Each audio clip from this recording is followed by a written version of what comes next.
कभी कभी जंगल में जो आवाज सुनाई देती है वो हवा नहीं होती, वो किसी जानवर की भी नहीं होती।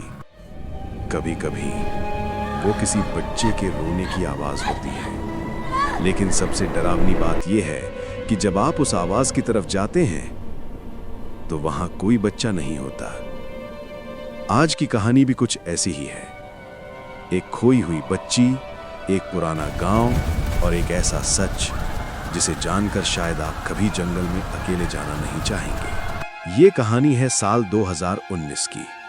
हमारे स्कूल ने एक एजुकेशनल ट्रिप प्लान की थी हिमाचल के एक छोटे से हिल स्टेशन के पास। हम करीब 20 स्टूडेंट्स थे और 2 टीचर्स। दिन भर ट्रैकिंग और घूमने के बाद शाम को हम लोग बस से वापस होटल जा रहे थे। तभी बस एक सुनसान जंगल वाले रास्ते से गुजर रही थी और तभी हमने पहली बार वो आवाज सुनी, किसी छोटे बच्चे के रोने की आवाज।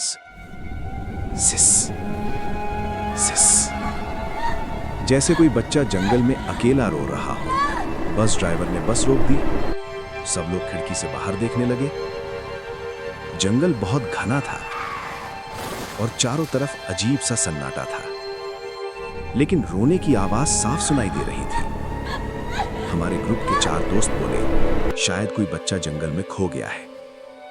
टीचर ने मना किया, लेकिन हम चारों टॉर्च लेकर जंगल के अंदर चले गए। जैसे जैसे हम आगे बढ़ते गए, रोने की आवाज और पास आने लगी और फिर हमें वो दिखी।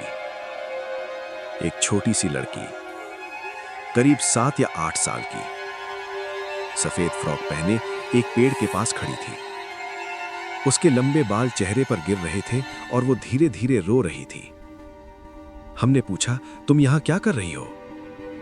लेकिन उसने कोई जवाब नहीं दिया, बस धीरे से मुड़ी और जंगल के अंदर चलने लगी, जैसे वो हमें अपने पीछे आने के लिए कह रही हो। हमें लगा शायद वो हमें अपने घर का रास्ता दिखा रही है। हम उसके पीछे चलते गए, लेकिन कुछ अजीब था। वो लड़की चल नहीं रही थी, जैसे फिसलते हुए आगे बढ़ रही हो। और सबसे डरावनी बात, उसके पैरों के निशान जमीन पर बन ही नहीं रहे थे। तभी हमारे एक दोस्त ने टॉर्च उसकी तरफ सीधी की और जो हमने देखा उससे हमारा खून जम गया। उस लड़की का चेहरा पूरी तरह सफेद था। उसकी आंखें काली और खाली थीं और उसके होठों पर एक अजीब सी मुस्कान थी। वो अचानक रुक गई, धीरे धीरे हमारी तरफ मुड़ी और बहुत धीमी आवाज में बोली, आप लोग मेरे साथ खेलोगे? इतना सुनते ही जंगल में अचानक ठंडी हवा चलने लगी, पेड़ों की शाखाएं हिलने लगी और उस लड़की की रोने की आवाज हंसी में बदल गई।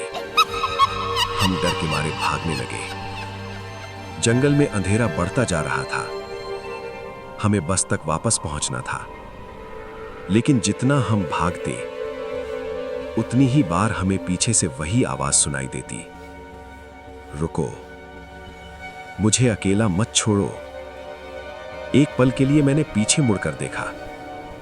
वो लड़की पेड़ों के बीच खड़ी थी, लेकिन इस बार वो अकेली नहीं थी।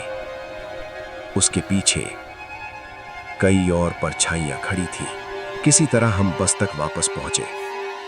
टीचर्स हमें देखकर घबरा गए। हमने पूरी बात बताई। बस ड्राइवर कुछ देर चुप रहा, फिर धीरे से बोला, तुम लोग जिस लड़की को देखकर आए हो वो आज की नहीं है। करीब 30 साल पहले इस जंगल के पास एक छोटा गांव था। एक रात वहां भयानक हादसा हुआ। पूरा गांव आग में जल गया और कई बच्चे जंगल में खो गए। बस ड्राइवर ने आखिरी बात जो कही वो आज तक मेरे दिमाग में गूंजती है। लोग कहते हैं उन बच्चों की आत्माएं आज भी जंगल में रोती हैं, ताकि कोई उनके साथ खेलने आ जाए। और आज भी अगर आप उस जंगल से रात में गुजरे तो कभी कभी आपको किसी बच्चे के रोने की आवाज सुनाई दे सकती है। लेकिन याद रखना, अगर वो बच्चा आपको जंगल के अंदर बुलाए तो उसके पीछे कभी मत जाना।